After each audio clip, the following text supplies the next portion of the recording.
Bonjour tout le monde, merci beaucoup de votre présence aujourd'hui à ce deuxième webinaire qui sont organisés par le ministère de l'Économie, l'énergie, l'innovation et l'énergie. Donc aujourd'hui, pour notre deuxième webinaire d'une série de 12, elle sera animée par Patrick Kenney, qui est conservateur et responsable à l'interprétation à projet éole. Donc, situé à Capchamp, en Gaspésie, en plein cœur du premier parc éolien québécois, le projet éole est le seul lieu d'interprétation sur l'éolien au Québec et le tout premier au pays. Autrefois présenté comme une attraction touristique, ce site de recherche historique, fier témoin de l'esprit novateur du Québec en matière d'énergie, permet aujourd'hui à la population de se familiariser avec cette technologie en découvrant la plus haute éolienne à axe vertical à avoir été construite au monde. Depuis 5 ans, la nouvelle équipe du projet EOL s'est donnée comme mission de toucher un plus vaste public par le biais de conférences et d'activités éducatives, en plus de sensibiliser et de vulgariser les énergies renouvelables et le développement durable. Donc, M. Kenney, je vous laisse la parole pour votre présentation de l'histoire de l'utilisation de l'énergie éolienne de la Perse antique au premier aérogénérateur. Ben, je vous remercie beaucoup. D'abord, bienvenue tout le monde. Merci beaucoup d'être là. D'abord, comme on l'a dit en présentation, je suis responsable de l'interprétation au projet EOL qui est depuis 2019. En fait, s'est transformé d'attraction touristique en lieu d'interprétation sur l'énergie éolienne. Au départ, en fait, ce qu'on développait, c'est surtout un musée autour du projet EOL. On présentait un peu son rôle dans l'histoire de l'éolien, surtout au Québec.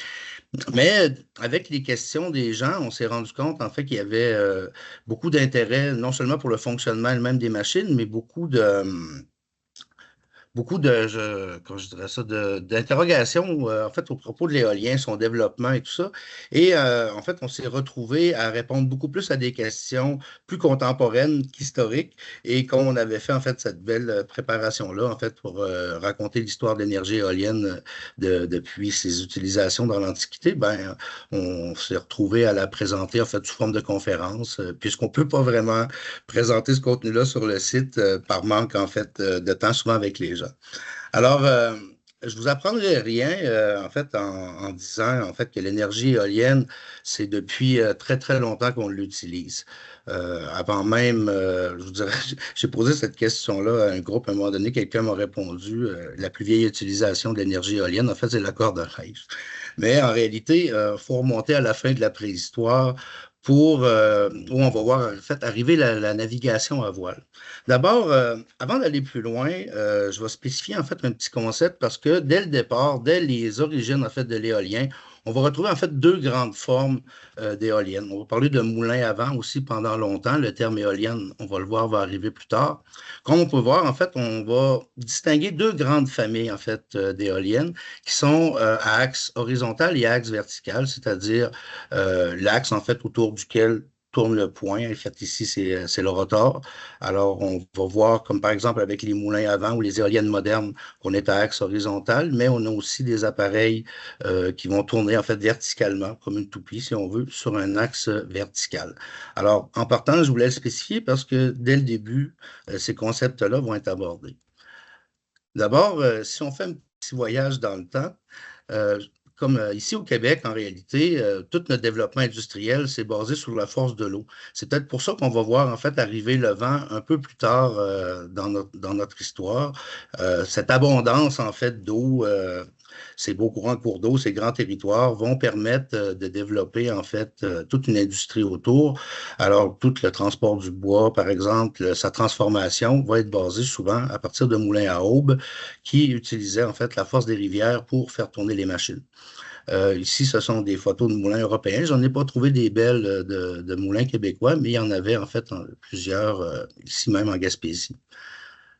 Alors, c'est un peu normal que ce soit la force de l'eau qu'on va utiliser aussi lorsqu'on va commencer notre développement en électricité un peu plus tard. Mais c'est un privilège qui n'est pas donné à tout le monde. C'est pour ça que dès l'origine, on va utiliser beaucoup la force du vent pour, d'abord, comme je disais, pour la navigation à voile, pour se transporter. Mais la navigation à voile, c'est pas anodin aussi son rôle qu'elle va jouer dans le développement de l'énergie éolienne. En fait, dans l'histoire des inventions, c'est fascinant de voir qu'il n'y a rien, en fait, qui arrive comme ça. C'est souvent, en fait, une longue suite d'innovations qui vont s'additionner. Un besoin, en fait, va naître, va apparaître et va nécessiter, en fait, des transformations. Et souvent, ben, c'est une longue évolution et les éoliennes, comme n'importe quoi, n'ont pas popé du jour au lendemain. Elles se sont, en fait, adaptées, évoluées au fil du temps. La navigation à voile, c'est pas uniquement qu'on utilise la force du vent pour se déplacer, qui est en lien avec l'énergie éolienne, mais c'est tous les principes, en fait, qu'on va utiliser au niveau de l'aérodynamique, de la portance, la voilure, les contrôles, tout ça pour contrôler les navires. Et cet apprentissage-là, on va l'utiliser plus tard, en fait, lorsqu'on va commencer à utiliser l'énergie éolienne, plutôt pour produire une force mécanique. Euh, un bel exemple, en fait, c'est les moulins qu'on va retrouver en Chine aux alentours du Moyen Âge, vers le 12e ou 13e siècle, qui, en fait, sont une adaptation des gréements qu'on retrouve, en fait, sur les voiliers et qui pivotaient sur un axe vertical et les voiles, en fait, se placent en fonction de la direction du vent et au retour, elles vont, en fait, se mettre contre le vent pour ne pas nuire et continuer, en fait, le mouvement.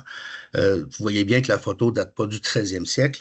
On voit encore aujourd'hui en Chine beaucoup de ces petits moulins à vent-là qui servent souvent à sécher les rizières, en fait, en pompant l'eau. Vous savez, les premiers moulins, en fait, on va les retrouver en Perse antique aux alentours de l'an 600. Alors, ce qu'on a encore ici, c'est une structure qui tourne sur un axe vertical. Euh, c'est pas facile lorsqu'on vit dans le désert, en réalité, d'utiliser la force humaine ou la force animale. Et dès l'Antiquité, en fait, dès les Romains, à partir du moment où les gens vont se regrouper en grandes communautés, on pilera plus notre grain pour faire notre propre farine. On a un métier, alors souvent, on va voir différents métiers se développer, comme celui de meunier, par exemple. Les premiers moulins, comme les premières pompes à eau, ben, utilisaient soit la force animale, soit la force humaine pour actionner en fait deux énormes pierres qui servaient en fait à concasser le grain. Mais comme je disais, dans le désert, vous savez, quand il faut en fait pomper de l'eau pour abreuver en fait soit l'animal ou l'homme qui est en train de faire fonctionner la machine, ça revient au même que si on brancherait une éolienne dans le mur pour la faire fonctionner en réalité. C'est pour ça qu'on va utiliser en fait le vent en Perse antique pour faire tourner les premières pompes à eau. Si je reviens à l'image ici, on peut voir en fait qu'est-ce qu'on a, c'est une structure à axe vertical, mais qui est aussi entourée de murs. C'est pas anodin et c'est pas. On va se rendre compte en fait que dès la Perse, ils avaient une science assez avancée au niveau de l'aérodynamique.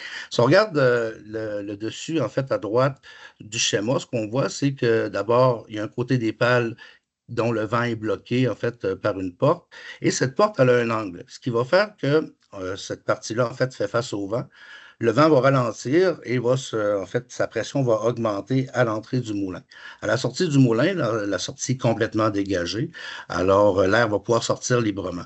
Ce qu'on voit ici, en fait, c'est une application d'un principe qui va être théorisé près de 1000 ans plus tard, en fait, qui est le principe de Bernoulli, où à l'entrée, le fluide, l'air, en fait, en ralentissant, va augmenter sa pression. À la sortie, comme il accélère, sa pression va diminuer. En réalité, ce qu'on fait, on crée un vacuum à l'intérieur de la structure, ce qui va faire actionner les pales. Alors, on les organisait souvent en complexe où on servait, si on peut voir à gauche, de moulins à grains et à droite de pompes à eau, placés dans des vallées où, en fait, on utilisait des couloirs naturels d'accélération du vent. Cependant, ils ont quand même un léger défaut, c'est que même si on les place dans la direction des vents dominants, la journée où le vent n'est pas dans le bon sens, bien évidemment, les moulins ne peuvent pas fonctionner. C'est dès l'arrivée en fait du pignon en Europe qu'on va commencer en fait à construire les premiers moulins à vent dès le 10e siècle à peu près au Moyen Âge au Royaume-Uni. D'abord, ceux qu'on peut voir ici sont quand même assez modernes. Les premiers moulins étaient beaucoup plus rudimentaires, mais comme n'importe quoi, ils vont avoir en fait plusieurs siècles pour évoluer. Et encore une fois, ben, ce sont des principes qu'on va utiliser pour la navigation, qu'on va adapter ici pour les moulins. Les moulins à vent sont vraiment les ancêtres des éoliennes modernes pas seulement parce qu'on utilise la force du vent pour créer une force mécanique, mais aussi parce que, en fait, les éoliennes vont hériter de plusieurs principes technologiques. D'abord, les voiles qui servent d'aile au moulin à vent, au début, en fait, ce ne sont que de simples voiles, mais donc quand même l'angle peut s'ajuster. Mais avec le temps, avec par exemple l'invention de l'aviation, où on va développer des principes d'aérodynamisme d'ailes portantes, on va commencer à ajouter en fait au moulin des structures pour en fait optimiser, créer une pression différentielle autour des ailes pour les faire fonctionner. Les moulins aussi, comme les éoliennes modernes, devaient s'orienter face au vent. Alors, ici, on peut voir sur l'image en bas à gauche qu'à l'époque, le meunier devait en fait tourner le toit du moulin à l'aide de cette grande tige de bois qu'on appelle la guivre. Mais avec les siècles, la technologie va évoluer et on va développer en fait des mécanismes qui vont permettre, un peu comme une éolienne moderne, au moulin de se positionner lui-même face au vent. Aussi, on peut remarquer, par exemple, un autre point commun entre les éoliennes et les moulins à vent, c'est l'angle à laquelle le rotor est positionné. Alors, il n'est pas en fait perpendiculaire au sol, il a un certain angle. Au départ, à l'époque des moulins, ce que j'en ai lu, c'est que l'idée, c'était d'éloigner en fait le bas des pales de la porte. Vous me dites, il suffit de la mettre ailleurs, mais je vous rappelle que le toit tourne, donc là, il se peut qu'à un moment donné, les pales soient vis-à-vis de la porte. On va se rendre compte, en positionnant le moulin de cette façon-là, que, en fait, en présentant le bas des pales face au vent, c'est plus efficace. Ils vont capter le vent comme il est plus lent au niveau du sol. Si on s'approche un peu, ça va balancer la force sur le rotor. Et les éoliennes modernes, en fait, vont conserver ce même principe. Euh, on peut voir en fait ici, dès les années, début des années 1900, quand on va commencer à développer l'aviation pour la Première Guerre mondiale, qu'on va adapter en fait ces principes aussi au moulin. Comme je vous disais, on voit ici un bord d'attaque qui sert en réalité à créer une pression et augmenter la force sur les pales du moulin. On va arriver à. Parce que j'avance assez rapidement parce que en fait, il y en a une heure que j'essaie de résumer dans une vingtaine de minutes. Dès la colonisation de l'Ouest aux États-Unis, mais aussi au Canada, un moulin à vent, en fait, ça prend quand même une certaine expertise pour le construire. Et si on a affaire à le déplacer, parce que les moulins servent à moudre du grain, mais aussi à pomper de l'eau, si notre puits s'assèche et il faut déplacer nos pompes, bien évidemment, c'est assez compliqué de défaire toute la cabane et de la reconstruire plus loin. C'est pour ça qu'on va voir apparaître aux États-Unis vers la fin des années 1800 ces pompes à vent, en fait, qu'on appelle en Europe des roses des vents américaines, qui, en fait, pouvaient être vendues dans le commerce et qu'on pouvait, dans ce cas-là, assembler soi-même et pouvoir déplacer au besoin. Et c'est pas anodin, encore une fois, ces petites éoliennes-là vont être vraiment à l'origine de ce qu'on connaît aussi aujourd'hui. Ici, on peut même voir, en fait, ici en Gaspésie, c'est une colonie qui est fermée actuellement depuis plusieurs années, derrière Saint-Anne-des-Monts, où on utilisait, en fait, déjà ces éoliennes-là pour pomper de l'eau. En Europe, on va aussi s'approprier les éoliennes multipales, parfois gigantesques, qui servaient en fait à actionner d'énormes pompes. Évidemment, plus la pompe est grosse, plus elle est lourde, plus elle demande d'énergie pour tourner. Et on va se retrouver avec des éoliennes assez gigantesques qui servaient de pompe à eau. Et jusque dans les années 30, en fait, on va les fabriquer et les utiliser. D'abord, le terme éolienne, vous savez, l'adjectif éolien, c'est quand même, ça date en fait à l'origine du mot éole, qui est le dieu des vents dans la mythologie grecque, et qui va donner en fait l'adjectif éolien, qui veut dire qu'il se rapporte au vent, les îles éoliennes ou l'énergie éolienne.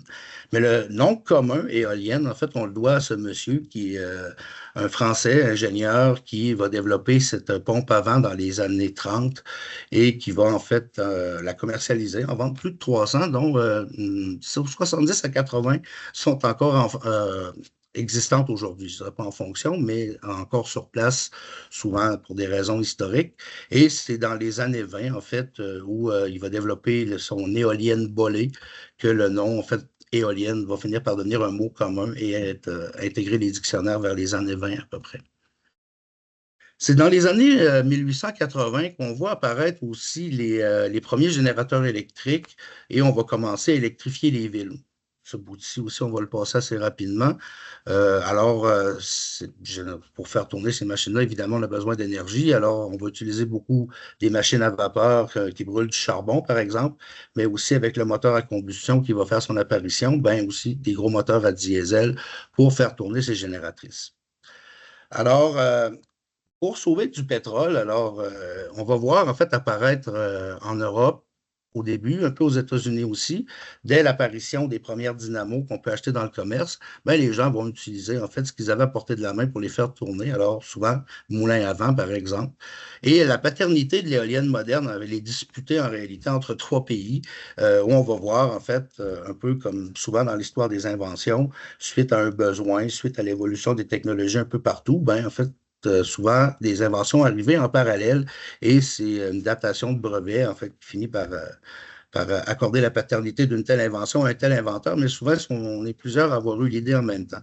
D'abord, on a ici M. Blythe en Écosse qui va utiliser en fait une adaptation d'une éolienne Savonius, une pompe à vent, qui va utiliser comme un rotor vertical.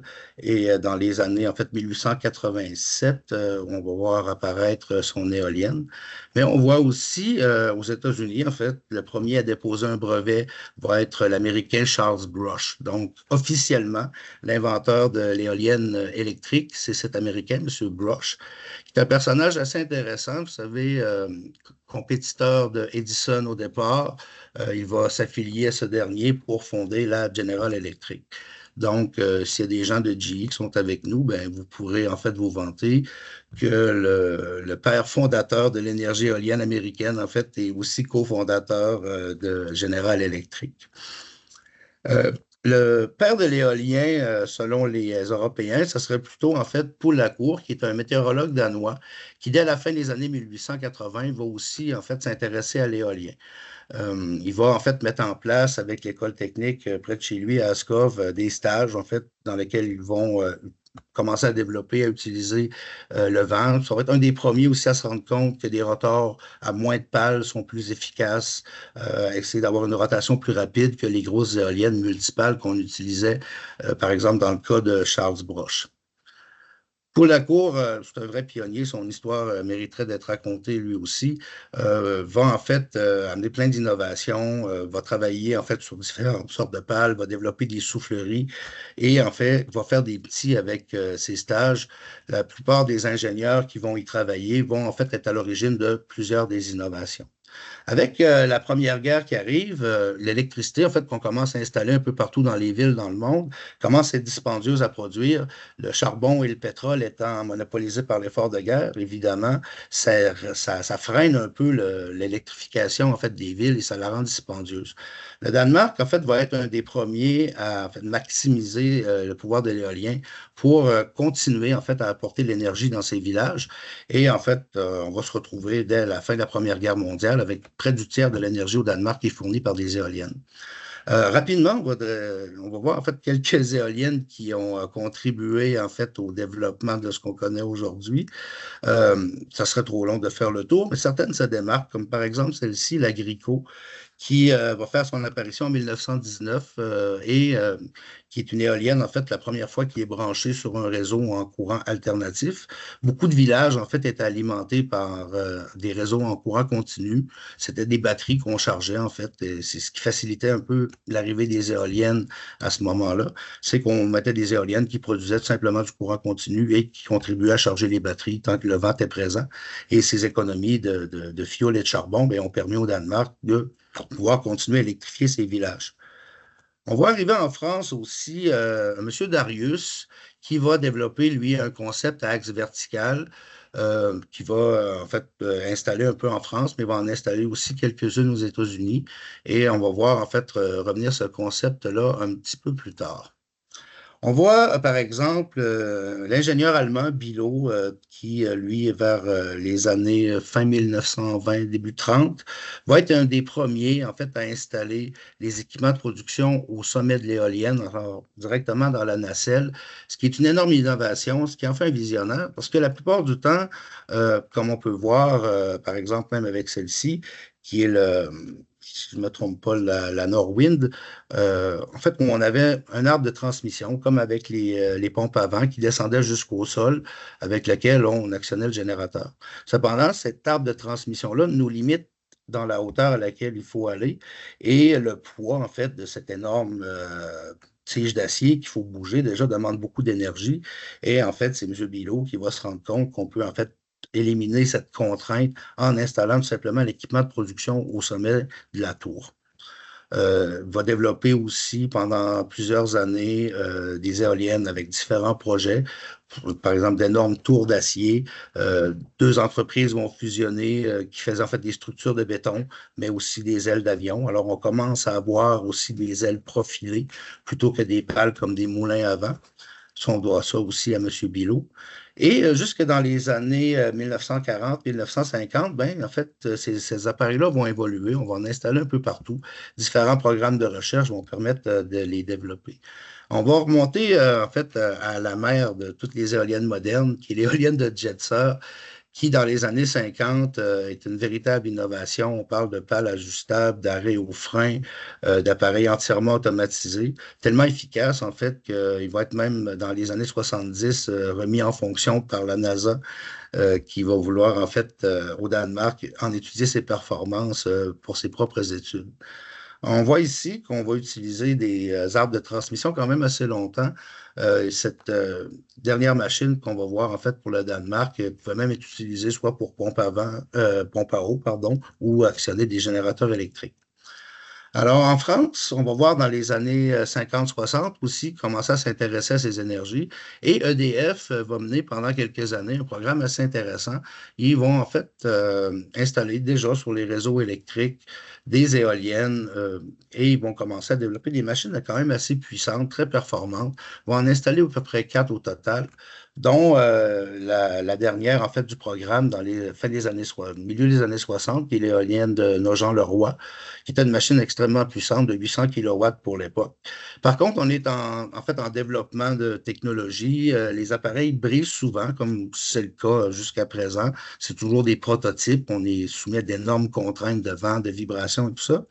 Et en raison des coûts de production d'électricité très bas par le pétrole, par le charbon à l'époque, du développement du nucléaire aussi qui commence un peu en France, ben en fait, la mauvaise publicité de ces appareils qu'on paye et qui sont toujours brisés, ben, va inciter EDF vers la fin des années 60 à mettre fin à son programme de recherche.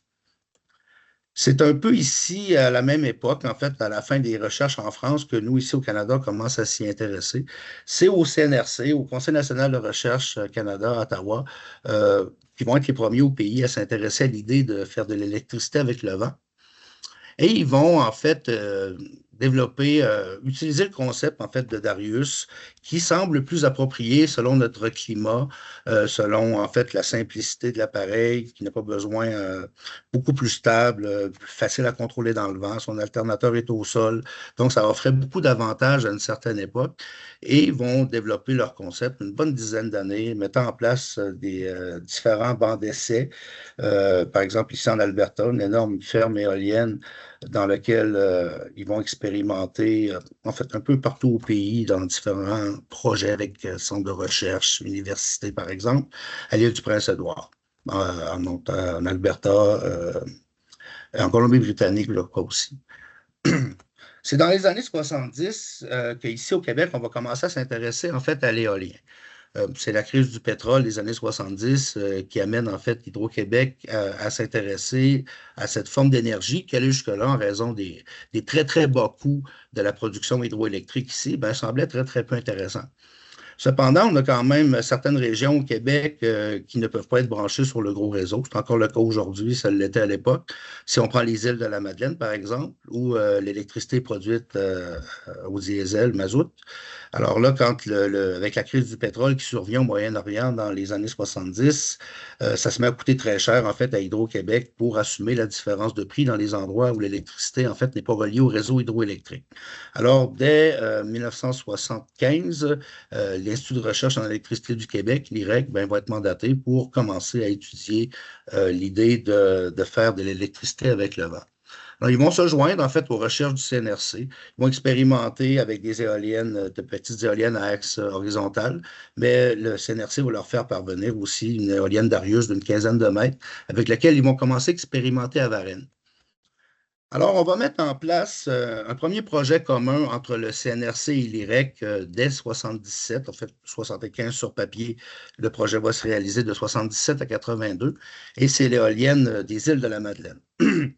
Alors, déjà là, on se retrouve avec deux des plus grands centres de recherche en sciences et en technologie au monde qui mettent leurs efforts en commun. Ça va faire des projets qui vont carrément marquer l'histoire. D'abord, aux Îles-de-la-Madeleine, l'IREC, à ce moment-là, teste aussi son réseau de transport à 730 000 volts. Et l'endroit était bien choisi, en fait, pour expérimenter cette forme d'énergie-là. On avait déjà un centre de recherche sur place.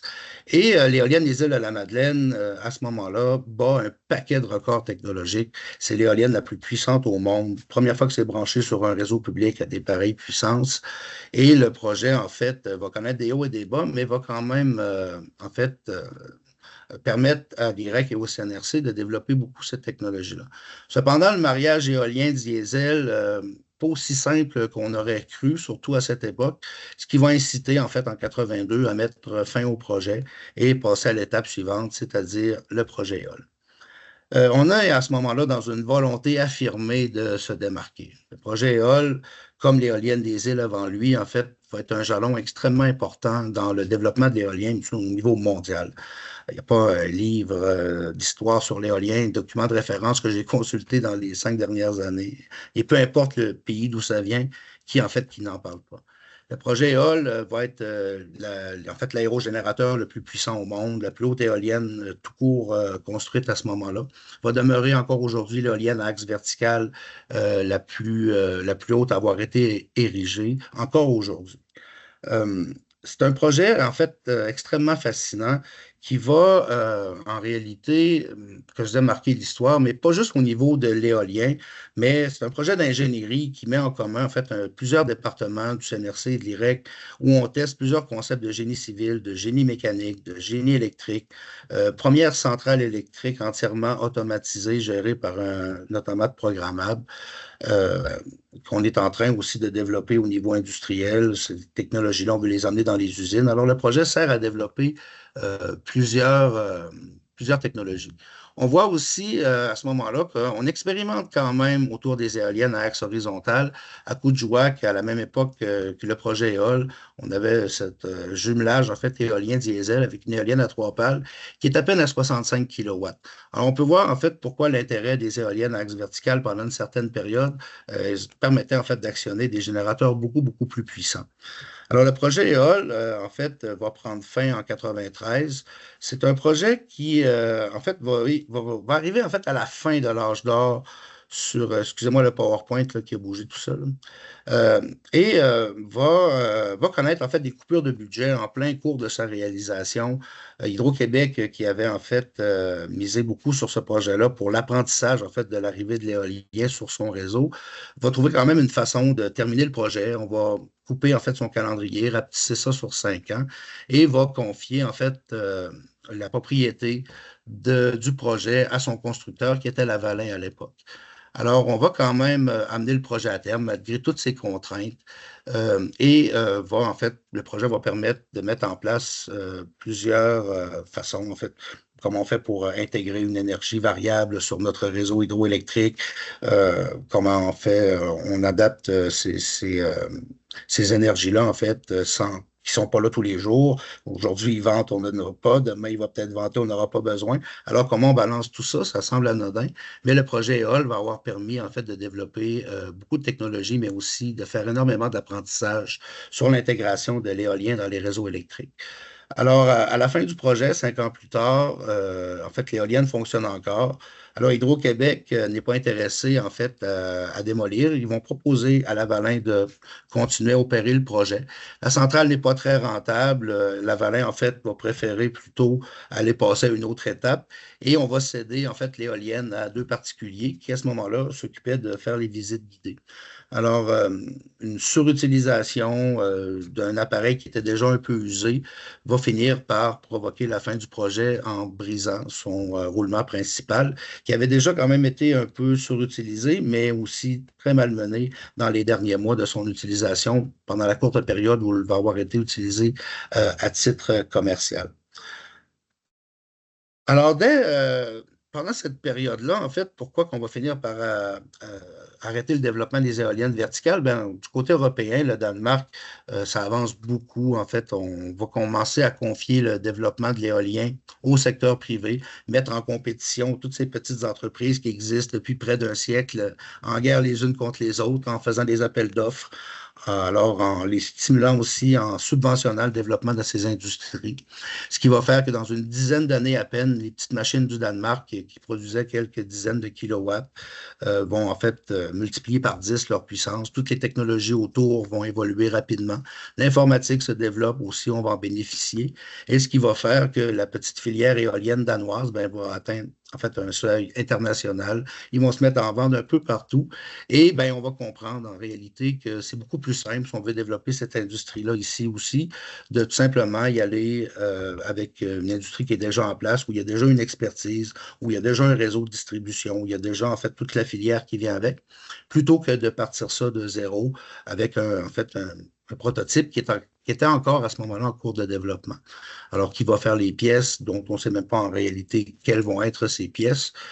Ici, c'était plus simple, plus économique d'aller tout simplement vers ce réseau-là qui existait déjà, mais les machines aussi ont évolué beaucoup dans la dizaine d'années où on expérimentait ici au Québec autour des éoliennes verticales.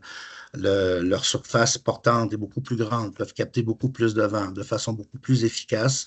Plus on capte de vent, évidemment, plus on va produire d'énergie. Alors, au niveau rentabilité, les éoliennes à trois pales ben, vont vraiment s'imposer.